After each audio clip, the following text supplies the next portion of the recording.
балаларды буындап оқытқанда мына тәсілді қолдансаңыздар болады. Себебі бала мына әріптерді оқып жатқанда назары ойында болуы мүмкін. Немесе басқа нәрсе ойлап тұруы мүмкін. Ал оның назарын осы әріптерге аударуымыз керек. Ол үшін мына құралды қолдансаңыздар болады. Мысалға мен буындап оқытқанда да-ла, ха-ла деп оқытам. Себебі баланың ойы, назары тық-тық деген дауысқа алады.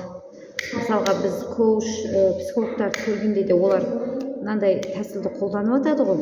Біздің ойымызды, назарымызды аудару үшін. Сол сияқты біз де балаларға осы тәсіл арқылы оқытсақ болады.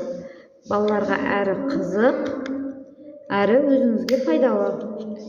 Беріп жатқан біліміңізді тиянақтап бере аласыз. Сіздер де қолданып көріңіздер.